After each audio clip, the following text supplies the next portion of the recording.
Құрметті оқырмандар және әлеуметтік желіміздің көрермендері.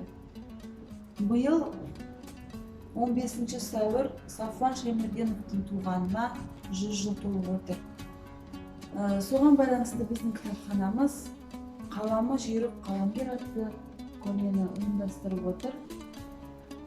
Жалпы Сафуан Шаймерденов 1922 жылы 15 сәуірде солтүстік Қазақстан облысы Жамбыл ауданы Амангелді ауылында дүниеге келген жазушы, Қазақстан Республикасының халық жазушысы, драматург.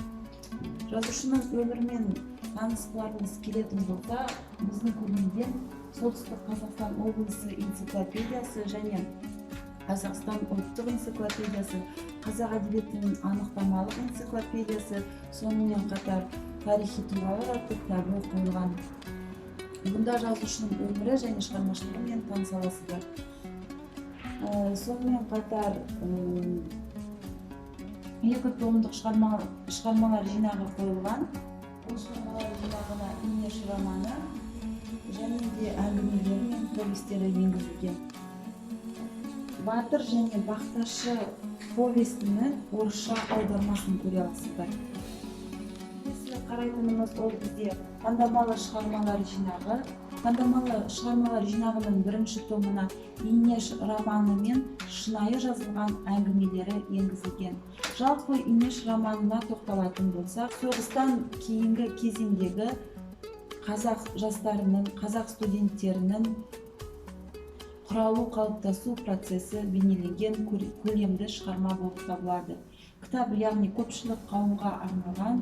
Келіп оқимыз десеңіздер, сіздерге есігіміз әрқашанда ашық.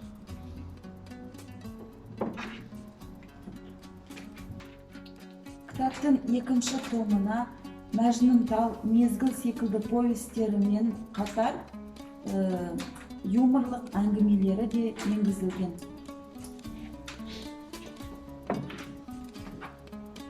3 томына ой толғаныстары, пікірлері енгізілген. Сонымен қатар 1986 жылы желтоқсан оқиғасында жастарды қорғап сөйлеген сөзі де осы кітапқа енгізілген.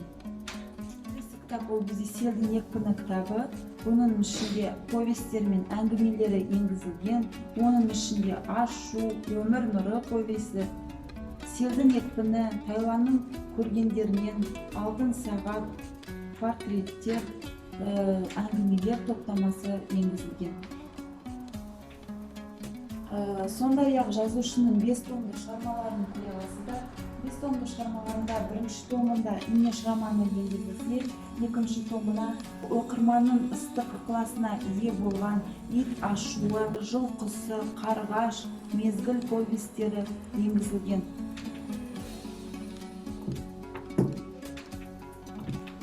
Келесі 3 томына Мәжнүн тал повесі мен бірнеше әңгімелері, пьесалары енгізілген екен.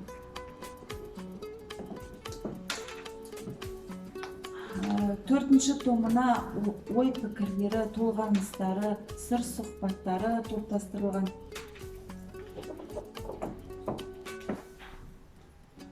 5 томына Сафуан Шаймерденовтың 1987 жылы жарық көрген «Ағалардың алақаны» атты кітабы енгізілген.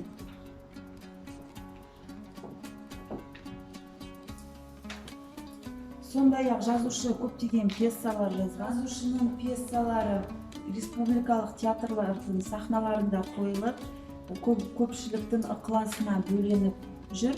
Соның ішінде «Бөкей келе жатыр» пьесасы. Сондай-ақ «Әнім сен едің» атты кітабы бар.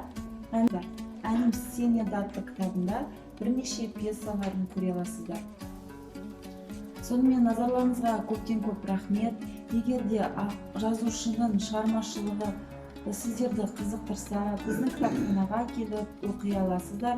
Сіздерге есігіміз әрқашанда айқара ашық. Назарларыңызға көптен көп рахмет.